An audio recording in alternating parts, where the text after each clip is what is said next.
a very warm welcome to the special conversation on the Squirrels. The last few hours have been anything but shocking in terms of the visuals, in terms of the news which has been coming from Nepal. Before we get to the bottom of what should be the lessons which should be taken in India, let's just first get a ground assessment. With me, Gopal Jha, someone who's been keeping a close eye, and hopefully Mr. Jha is safe and sound there in Nepal. So without disclosing your locations, Mr. Jha, may I just ask you, what is the situation right now, sir? What is it that you're seeing around yourself? Thank you very much for having me on your channel.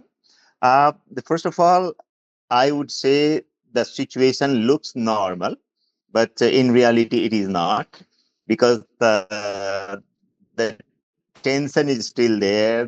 Kathmandu looks okay somehow, but out of Kathmandu, there are still incidents of vandalism and looting. So you can say that the situation is not totally to normal situation. So, Mr. Jha, you're saying the situation is still far from normal. What do you think, sir, is the position right now? The Prime Minister has resigned, the President has resigned, the Army Chief has addressed a press conference. Do we say that Nepal now is under army rule? No, you can't say Nepal is now under army rule, because somebody had to take the responsibility in the position when the Prime Minister resigned and the situation was like completely out of control. So army has not taken over completely, to the administrative part of the country also, but it's like army has taken over as a caretaker of to give a way out to the present situation, having seen a situation like it was not normal because of the Gen Z was putting pressure on the government to resign first, which Prime Minister KP only resigned earlier. Then there was only option left, the army had to take control of. So you can say that it's an army rule now. So this word that you just used, Gen Z, just talk us through this evolution of Gen Z.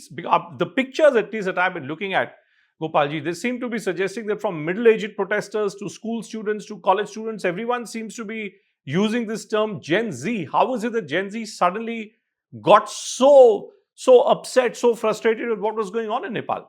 It was just not a sudden incident. It was like the Gen Z, which we are talking, the generation we are talking about right now. They're supposed to be 25, 26 years, like after 1997 to 2012, 11, 12. So, but the anger grew because of the unemployment situation in most of the cases. And then elected government couldn't cope up with their aspiration.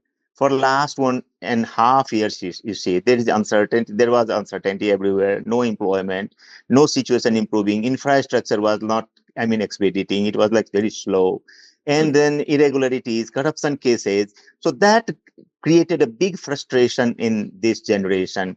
And needless to mention that this generation is very, very well informed because of the internet, services. So basically, that is the reason that grew up and that compelled them to come to take to the street. Gopalji, what I'm really trying to get at is that here in India, we're looking at it slightly dispassionately. You look at what had happened in Sri Lanka, look at what had happened in Bangladesh, and now the scenes that I'm looking at in Nepal. There is a great degree of similarity between the manner in which this episode is playing itself out. Burning of houses, beating up of top cabinet ministers, entering the presidential palace. It's almost like a deja vu moment for us. If I was to say that this is some great conspiracy which is at play in Nepal, would I be on the right track according to you? I would say that, as you mentioned, that there is a sense of conspiracy. Yes, I can say that conspiracy, because there has been always some forces that never liked this democracy in Nepal, and then never liked, the republic system itself to institutionalize. So, because in the short period of time, of course, we promulgated our new constitution in 2015, and we just held only 2 elections. So, in just 2 elections, the system needed to have institutionalized and to give on the right track, which was not happening. The pace was not like the people expectation was not met because of the the parliament was completely hung, and no party could impose, bring their concrete agenda to serve the people. So that is one of the reasons also, like because of this hung parliament, the coalition government had to form. And in coalition, everybody knows like how the agenda is moved, because you have to take consensus each and in every step with the coalition partners. So because of this reason, like some forces that never like this system to institutionalize, like took some space, and the situation is, evident. The press conference which was addressed by the army chief, it had the photograph of the monarchy in the background. Do we say that this entire sort of rebellion, the protest march, is all to bring the monarchy back? I mean, is that the way to look at the situation right now? I think you were mistaken. That's not monarch in the back. That is the great leader, Prithviraj Shah, who conquered Nepal, who took initiative to make Nepal, bring Nepal to this stage. So still, like people have faith in him. Still, the great regard. He is seen as a great regard. Prithviraj Shah, the great grandfather of the project. Gyanendra Shah. You can see the deposed king. So you can't say like there was a background of the army had any intention to give an impression that he's with uh, I mean pro monarchy, or any having that kind of agenda with army. Okay, I'm also hearing a lot about this activist who's a former rapper who's now, apparently he's the one who's been leading this entire protest, and apparently there's a lot of support and sympathy for him. Can you throw some light on who this rapper is? Where did he come from? The rapper is already a Nepali rapper. He is like the Balensa. You take the name. He's a very, very popular rapper, and he's presently the mayor of Kathmandu metropolitan city. And then, as far as his belief is concerned, the faith is concerned, I don't know which ideology he is guided by, but I can say that there are couple.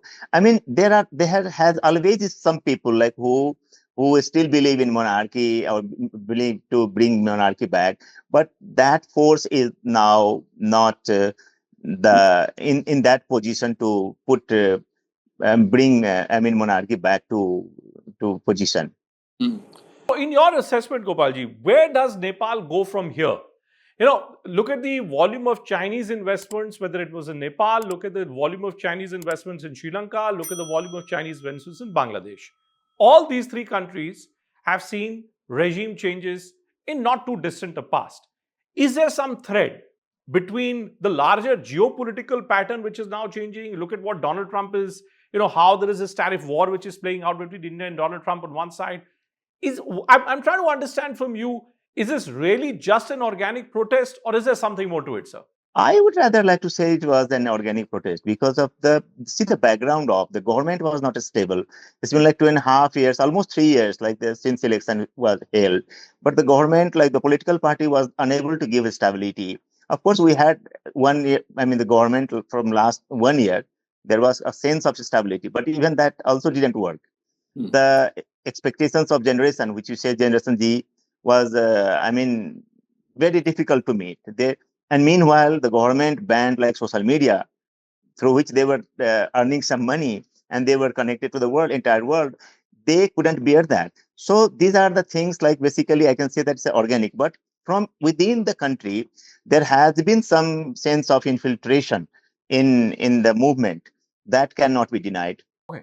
All right, Gopalji, thank you so much. Thank you so much for joining us and sharing your thoughts with us. Hopefully, you stay safe and sound, and hopefully Nepal can come out of this present chaotic. Thank you. Thank you.